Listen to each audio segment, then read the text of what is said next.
ଏହି ସାବିତ୍ରୀ ବ୍ରତଟି ଆମର ପ୍ରତ୍ୟେକ ହିନ୍ଦୁ ସଧବା ନାରୀମାନଙ୍କ ପାଇଁ ଏକ ଅତ୍ୟନ୍ତ ଗୁରୁତ୍ୱପୂର୍ଣ୍ଣ ପର୍ବ ଅଟେ। ତେବେ ସାବିତ୍ରୀ ବ୍ରତରେ କିଛି ଏପରି ନିୟମ ରହିଥାଏ ଯେଉଁ ନିୟମ ଗୁଡ଼ିକ ପାଳନ କରିବା ଦ୍ୱାରା ଆପଣଙ୍କ ସ୍ୱାମୀଙ୍କର ମଙ୍ଗଳ ହେବା ସହିତ ସେ ଦୀର୍ଘାୟୁ ମଧ୍ୟ ହୋଇଥାନ୍ତି।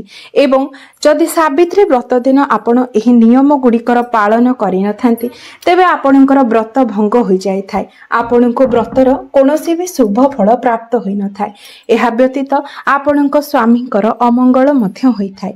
ଆପଣମାନେ ଜାଣନ୍ତି ଦେବୀ ସାବିତ୍ରୀଙ୍କୁ ଆମେ ଆମର ଉଦାହରଣ ସ୍ୱରୂପ ଭାବି ଏହି ବ୍ରତଟିକୁ ପାଳନ କରିଥାଉ। କାରଣ ଦେବୀ ସାବିତ୍ରୀ ନିଜ ସ୍ୱାମୀଙ୍କର ଜୀବନ ରକ୍ଷା କରିବା ପାଇଁ 3 ଦିନ ଧରି ନିଷ୍ଠାର ସହିତ ବ୍ରତ ପାଳନ କରିଥିଲେ। ତେଣୁ ଆମେମାନେ ସମସ୍ତେ ମଧ୍ୟ 3 ଦିନ ଧରି ଏହି ବ୍ରତଟିକୁ ନିଷ୍ଠାର ସହିତ ପାଳନ କରିବା ଉଚିତ। ବନ୍ଧୁମାନେ, ସାବିତ୍ରୀ ବ୍ରତ ଦିନ ହିଁ ନୁହେଁ, ସାବିତ୍ରୀ ବ୍ରତର ପୂର୍ବ ଦିନ ଏବଂ ସାବିତ୍ରୀ ବ୍ରତର ପରଦିନ ମଧ୍ୟ ଆପଣଙ୍କୁ ନିୟମର ପାଳନ କରିବାର ଅଛି। ଯେମିତିକି ସାବିତ୍ରୀ ବ୍ରତ ପୂର୍ବ ଦିନ କିମ୍ବା ସାବିତ୍ରୀ ବ୍ରତର ପରଦିନ ମଧ୍ୟ ଆପଣ ଆମିଷ କିମ୍ବା ପିଆଜ ରସୁଣ ଖାଇବା ଉଚିତ ନୁହେଁ। ସ୍ୱାମୀଙ୍କ ସହିତ ଶାରୀରିକ ସମ୍ପର୍କ ରକ୍ଷା କରିବା ମଧ୍ୟ ଉଚିତ ନୁହେଁ। ତେଣୁ ଆପଣ ବ୍ରତର ପୂର୍ବ ଦିନ ଏବଂ ପରଦିନ ମଧ୍ୟ ଏହି ନିୟମ ଗୁଡ଼ିକର ପାଳନ କରିବା ଉଚିତ, ଯାହାଦ୍ୱାରା ଆପଣଙ୍କୁ ବ୍ରତର ସମ୍ପୂର୍ଣ୍ଣ ଶୁଭ ଫଳ ପ୍ରାପ୍ତି ହୋଇଥାଏ। ତେବେ ବନ୍ଧୁମାନେ ମନେ ରଖିବେ ଯେ ସାବିତ୍ରୀ ବ୍ରତ ଦିନ ଆପଣ କିଛି ବି ବଦଳେଇକି ନୂଆ ପିନ୍ଧିବେ ନାହିଁ। ଆପଣ ଯେଉଁ ଚୁଡ଼ି କିମ୍ବା ମଙ୍ଗଳସୂତ୍ର ତା ପୂର୍ବ ଦିନ ଠାରୁ ବଦଳେଇକି ପିନ୍ଧି ସାରିଥିବେ। ସେହିଦିନ କେବେ ବି ହାତରୁ ଚୁଡ଼ି ଖୋଲିବେ ନାହିଁ କିମ୍ବା ଗଳାରୁ ମଙ୍ଗଳସୂତ୍ର କାଢ଼ିବେ ନାହିଁ। ପୂଜା ସରିବା ପରେ ଯେଉଁ ଚୁଡ଼ି ଆପଣ ରଖିଥିବେ ଚୁଡ଼ି ଉପରେ ଆପଣ ସେହି ଚୁଡ଼ିକୁ ପିନ୍ଧି ପାରିବେ, କିନ୍ତୁ ହାତରୁ ସେଦିନ କେବେ ବି ଚୁଡ଼ି ଖୋଲିବେ ନାହିଁ। ଆପଣମାନେ ଜାଣନ୍ତି ସାବିତ୍ରୀ ବ୍ରତଟି ପ୍ରତ୍ୟେକ ବର୍ଷ ଜ୍ୟେଷ୍ଠ ମାସର ଅମାବାସ୍ୟା ତିଥିରେ ପଡ଼ିଥାଏ, ଯାହାକି ଏହି ବର୍ଷ ଆମର ଜୁନ 6 ତାରିଖରେ ପଡ଼ୁଛି ଏବଂ ଗୁରୁବାର ଦିନ ସାବିତ୍ରୀ ବ୍ରତଟି ପଡ଼ୁଛି। ତେଣୁ ଗୁରୁବାରଟି ଯେହେତୁ ଭଗବାନ ବିଷ୍ଣୁ ଏବଂ ମା ଲକ୍ଷ୍ମୀଙ୍କର ବାର ହୋଇଥାଏ, ସେହିଦିନ ପୂଜା କରିବା ଦ୍ୱାରା ମଧ୍ୟ ଆପଣଙ୍କୁ ପୂଜାର ଆହୁରି ଅଧିକ ଶୁଭ ଫଳ ପ୍ରାପ୍ତ ହୋଇଥାଏ। ତେବେ ଆପଣମାନେ ସାବିତ୍ରୀ ବ୍ରତରେ ହଳଦିଆ ରଙ୍ଗର ବ୍ରତ ପୂଜା କରିପାରିବେ ଏବଂ ନାଲି ରଙ୍ଗର ବ୍ରତ ମଧ୍ୟ ପୂଜା କରିପାରିବେ। ତା ସହିତ ବ୍ରତରେ ଆପଣ 7ଟି ଗଣ୍ଠି ପକାଇବେ। ଏହି ବ୍ରତକୁ ଆପଣ ସର୍ବଦା ନିଜର ଡାହାଣ ହାତରେ ଧାରଣ କରିପାରିବେ। ପୂଜା ଆପଣମାନେ ନିଜ ଘରେ କରିପାରିବେ କିମ୍ବା ନାରାୟଣଙ୍କ ମନ୍ଦିରରେ କରିବେ କିମ୍ବା ମା ସାବିତ୍ରୀଙ୍କ ପାଖରେ ମଧ୍ୟ କରିପାରିବେ। ଏବଂ ଯଦି ସେମିତି କିଛି ନଥାଏ ତାହେଲେ କିଛି ଜାଗାରେ ଏମିତି ମଧ୍ୟ ଥାଏ ଯେ ବରଗଛ ମୂଳରେ ମଧ୍ୟ ସାବିତ୍ରୀ ବ୍ରତ ଲୋକମାନେ ପୂଜା କରିଥାନ୍ତି। ଆଉ କିଛି ଲୋକ ଶିଳରେ ହଳଦୀ ଲଗାଇ ସେଥିରେ ମାଙ୍କର ଆଖି, ନାକ, ପାଟି, ମୁହଁ ଏସବୁ କରି ମାଙ୍କର ପ୍ରତିମୂର୍ତ୍ତି କରି ମଧ୍ୟ ଘରେ ସାବିତ୍ରୀ ପୂଜା କରିଥାନ୍ତି। ତେବେ ଯାହା ବି ହେଉ, କିନ୍ତୁ ଆପଣ ବରଗଛ ପାଖରେ ଯାଇକି ଟିକେ ପୂଜା କରିକି ନିଶ୍ଚୟ ଆସିବେ। ଏହାକୁ ଅତ୍ୟନ୍ତ ଶୁଭ ବୋଲି ମାନା ଯାଇଥାଏ। ତେବେ ଯେଉଁମାନେ ଏ ବର୍ଷ ପ୍ରଥମ ଥର ନୂଆ କରିକି ବ୍ରତ କରୁଛନ୍ତି ସେମାନେ ବ୍ରାହ୍ମଣଙ୍କ ଦ୍ୱାରା ପୂଜା କରନ୍ତୁ, କାହିଁକିନା କୌଣସି ବି ପୂଜା ସଂକଳ୍ପ ବିନା ପୁରା ହୋଇନଥାଏ। ତେଣୁ ଯେହେତୁ ଏଇଟା ଆପଣଙ୍କର ପ୍ରଥମ ବ୍ରତ, ତେଣୁ ଆପଣ ଘରକୁ ବ୍ରାହ୍ମଣ ଡକାଇ ସଂକଳ୍ପ କରି ବ୍ରତର ଆରମ୍ଭ କରନ୍ତୁ, ଯାହା ଆପଣଙ୍କ ପାଇଁ ଅତ୍ୟନ୍ତ ଶୁଭ ଏବଂ ମଙ୍ଗଳଦାୟକ ହୋଇଥାଏ। ତେବେ ଯଦି ଆପଣଙ୍କ ଘରେ ଛୁତିକିଆ କିମ୍ବା ମୂର୍ତ୍ତିକିଆ ହୋଇଛି ତେବେ ଆପଣ ପୂଜା କରିପାରିବେ ନାହିଁ, କାରଣ ଛୁତିକିଆ ମୃତ୍ତିକିଆ ସମୟରେ ଶରୀର ଅଶୁଦ୍ଧି ହୋଇଥାଏ। ସେଥିପାଇଁ ଏହି ସମୟରେ ପୂଜା କରାଯାଇ ନଥାଏ। ଯଦି ଆପଣଙ୍କର ଋତୁସ୍ରାବ ହୋଇଛି ତେବେ ଯଦି 5 ଦିନ ହୋଇଯାଇଛି ତେବେ ଆପଣ ପୂଜା କରିପାରିବେ, କିନ୍ତୁ 5 ଦିନ ପୂର୍ବରୁ ଆପଣ ପୂଜା କରିପାରିବେ ନାହିଁ। ଆପଣ ନିଜ ସ୍ୱାମୀ କିମ୍ବା ଘରର ଅନ୍ୟ ସଦସ୍ୟମାନଙ୍କ ଦ୍ୱାରା ନିଜର ପୂଜା ସାମଗ୍ରୀକୁ ପୂଜା କରାଇ ଆଣିପାରିବେ। ଏବଂ ଯଦି 5 ଦିନ ହୋଇସାରିଛି ତେବେ ଆପଣ ଭୋଗ ପାଇପାରିବେ, ଶାଢ଼ୀ ଚୁଡ଼ି ଏସବୁ ପିନ୍ଧି ମଧ୍ୟ ପାରିବେ। ଏହି ଦିନ ଆପଣ ଭୁଲରେ ବି କେବେ ବି ପର ନିନ୍ଦା, ପର ଚର୍ଚ୍ଚା କରନ୍ତୁ ନାହିଁ, ଅନ୍ୟର ଚୁଗୁଲି ଇତ୍ୟାଦି କରନ୍ତୁ ନାହିଁ ଏବଂ ଏହା ସହିତ ଦିନରେ କେବେ ବି ଶୟନ କରନ୍ତୁ ନାହିଁ।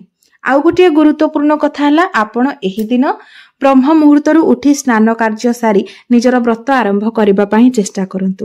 ଏହି ଦିନ କେବେ ବି ସକାଳେ ମଧ୍ୟ ଡେରିରେ ଉଠନ୍ତୁ ନାହିଁ। ଜଲ୍ଦି ଉଠି ନିଜର ନିତ୍ୟକ୍ରମ ଏବଂ ସ୍ନାନ ସାରି ନିଅନ୍ତୁ। ଯଦି ଆପଣ ଗର୍ଭବତୀ ଅଛନ୍ତି ତେବେ ଆପଣ ପୂଜା କରିପାରିବେ, କିନ୍ତୁ ଉପବାସ ରୁହନ୍ତୁ ନାହିଁ, କାରଣ ସମ୍ପୂର୍ଣ୍ଣ ଉପବାସ ରହିବା ଦ୍ୱାରା ଆପଣଙ୍କ ଦେହ ସହିତ ପିଲା ପାଇଁ ମଧ୍ୟ ଏହା ଖରାପ ହୋଇଥାଏ।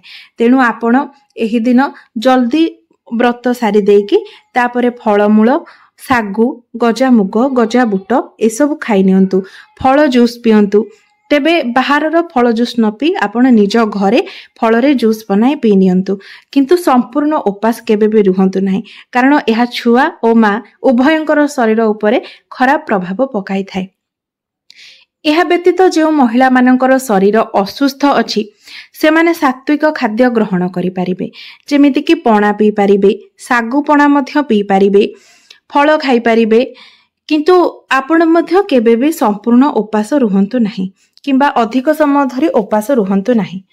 ସାବିତ୍ରୀ ବ୍ରତ ଦିନ ଆପଣ ଦିନସାରା ବ୍ରତକୁ ନିଜ ହାତରେ ଧାରଣ କରିକି ରଖନ୍ତୁ ଏବଂ ତା ପରଦିନ ଆପଣ ବ୍ରତକୁ ସ୍ନାନ ସାରି ଠାକୁର ପୂଜା କରିସାରିବା ପରେ ନେଇକି କୌଣସି ଜଳାଶୟରେ ବିସର୍ଜନ କରନ୍ତୁ, କିମ୍ବା ଯଦି ଜଳାଶୟର ସୁବିଧା ନାହିଁ ତେବେ କଦଳୀ ଗଛ ମୂଳରେ ମଧ୍ୟ ଆପଣ ବ୍ରତଟିକୁ ପୋତି ଦେଇପାରିବେ।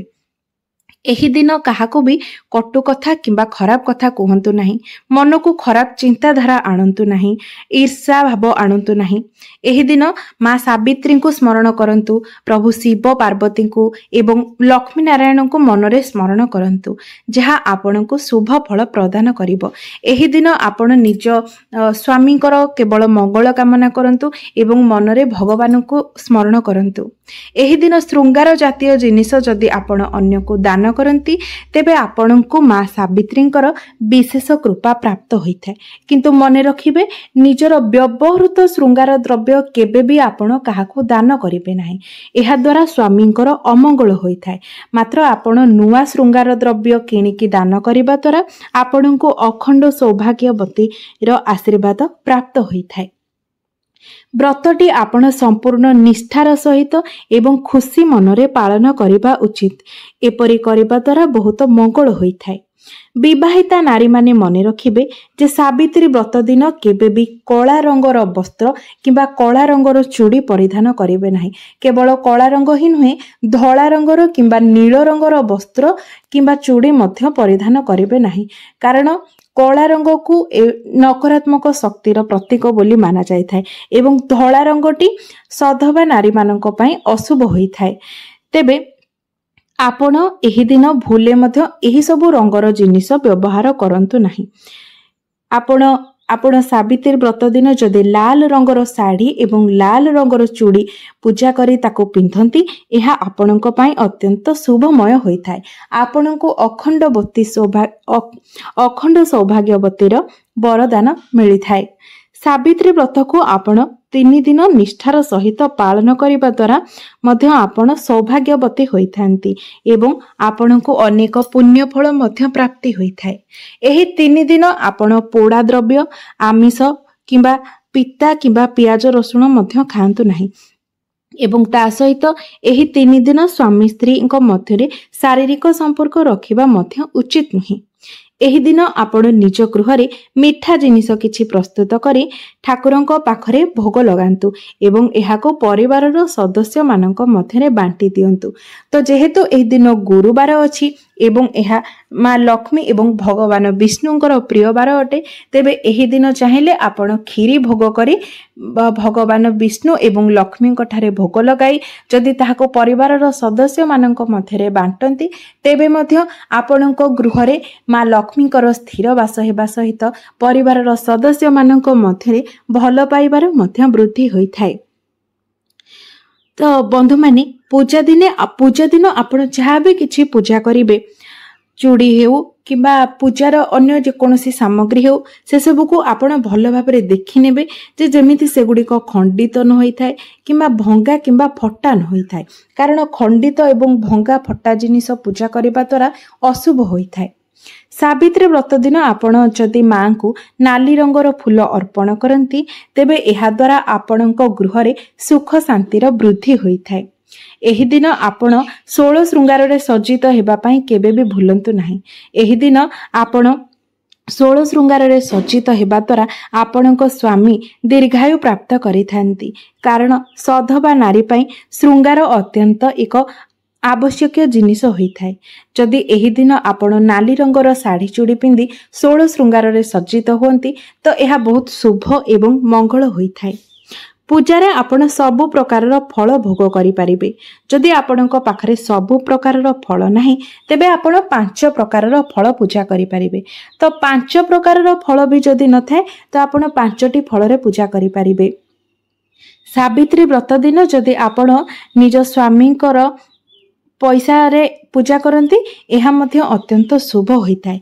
जदि आपणकर बाप घरर सामर्थ्य थाए, आमे जानिचे समस्ते जे सावित्री भार बाप घरु ही आसे, तो जदि आपणक बाप घरर सामर्थ्य थाए एवं सेमाने खुशी रे आपणको सावित्री भार आनी दियंती तेबे सेथिरे पूजा करिबा मंगलमय होइथाय।